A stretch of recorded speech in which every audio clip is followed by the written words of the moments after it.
প্রিয় দর্শক, আপনাদের ভালোবাসা আসলাম এক অসহায় মেয়ের কাছে। আমরা শুনবো তার জীবন কাহিনী। আসসালামু আলাইকুম। ওয়ালাইকুম আসসালাম। ছোট্ট আপু, কেমন আছো? এই তো আলহামদুলিল্লাহ, আপনার দোয়া ভালো আছে। আপনি কেমন আছেন?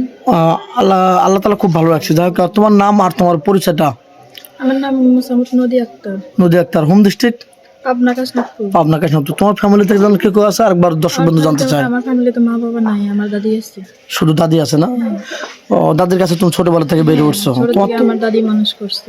তোমার তো কোনো ভাই বোন নেই না? না, আমার তুমি কোনো একা? ভাই বোন নেই। তোমার চাচা বা মামারা আর দেখে না, না কেউ নেই? না, নেই। তার মানে মামাটা আসতে খোঁজ নেয় না। মামা খোঁজ নেয় না? তাহলে তো তোমার জীবনে অনেক আমার কষ্ট। মা যেহেতু বেঁচে নেই, এই জন্য মামারা খোঁজ নেয় না। তাহলে তো তোমার জীবন অনেক কষ্ট না? যেহেতু দুনিয়াতে কেউ নেই, শুধু এক দাদি। তো দাদিটা মারা গেলে তুমি একদম নিঃস্ব, দুনিয়াতে কেউ নাই না? হ্যাঁ। যাক, তোমার এই অসহায়ত্বের কথা শুনে যদি কোনো প্রবাসী ভাই তোমাকে বিয়ে করতে চান, তাহলে কি তোমার দাদির দায়িত্ব নিতে হবে না শুধু তোমার দায়িত্ব নিলে হবে? না, দাদি দায়িত্ব দিয়ে দিছে, মানে এই ইয়ের সামনে আসার জন্য। ও আচ্ছা, যাক, না, যদি তোমাকে কেউ বিয়ে করতে চান, তোমার দাদিকেও চালাতে হবে না শুধু তোমাকে চালালে হবে? আমাকে চালাতে হবে, আমার দাদি কোনো রকম ভাবে চলতে পারে নাকি? তার দায়িত্ব নিতে হবে না? আচ্ছা, কোনো প্রবাসী ভাই তোমাকে যদি বিয়ে করে বাইরে নিয়ে হতে চান, তোমার দাদিকে আবার আপত্তি করবে, যেতে দেবে নাকি হ্যাঁ যেতে বারণ করবে? যেতে দিবে, যেহেতু বড় করে তুলছে, এখন বিয়ে শাদী দিতে হবে, এই কারণে আর কি। আচ্ছা, অনেক প্রবাসী ভাই আছে, তার ওয়াইফ টাকা পয়সা নিয়ে বা একটা বাচ্চা রেখে আরেকজনের হাত ধরে পালিয়ে যায়, তাকে সর্বশান্ত করে দিয়ে। ওরকম মেনে হলে তোমার চলবে, যেহেতু তুমি অবিবাহিত? হ্যাঁ চলবে। চলবে তো না?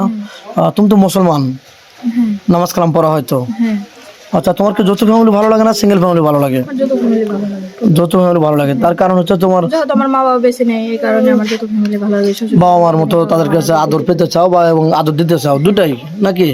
এগুলো কি সত্যি বলছো নাকি এখন তুমি অসহায় দেয়া এগুলা সত্যি বলছি আমি। সত্যি বলছো মন থেকে? হ্যাঁ, মন থেকে বলছি। ও আচ্ছা, যাক, ভালো একটা ছেলের সাথে তোমার বিয়ে হলো, আমার দ্বারাই হোক আর তোমার নসিবে থাকুক, যে কোনো ভাবে তোমার একটা ভালো ছেলের সাথে বিয়ে হলো। তো যাক, স্বামীর সাথে তো ভালো আচরণ করবে। হ্যাঁ, ভালো আচরণ করবো। তোমার স্বামী যদি তোমাকে বলে যে পর্দা করে চলতে হবে, বোরকা পরে চলতে হবে, তুমি কেউ বোরিং ফিল করবে নাকি? সেরকম ভাবেই চলবো। তোমার স্বামী যেভাবে বলো ওইভাবে চলবে নাকি? এগুলো কি সত্যি বলছো নাকি আমাদেরকে আবার ছোট করে দেখবে আবার? না, সত্যি বলছি। কারণ আমাদের দ্বারা অনেকে বিয়ে দেওয়া থাকি, কিছু কিছু মেয়ে আমাদের আবার ছোট করে, বুঝছো? তোমাদের জন্য বা অন্যান্য মেয়েদের কারণে যেমন আমরা অনেকের কাছে অসম্মানিত হই, কারণ তারা কথা দিয়ে কথা রাখে না। তো যাই হোক, আমরা নেক্সট চেষ্টা করব তোমাকে একটা ভালো স্বামী দেওয়ার জন্য, যাতে তুমি একদম হতদরিদ্র ফ্যামিলির মেয়ে বা তোমার কোনো বাবা মা কেউ নেই, দুনিয়াতে নেই বলতে চলে, যে কেউ নেই শুধু দাদি ছাড়া একমাত্র। এখন তুমি কি ফোন কিনেছো? আদৌ ফোন কিনেছো?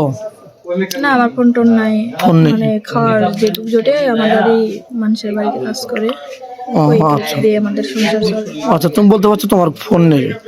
যাক, মেয়েটা কোনো ফোন নেই, একদম নিঃস্ব, মানে কেউ নেই দুনিয়াতে, একদম ইতিম।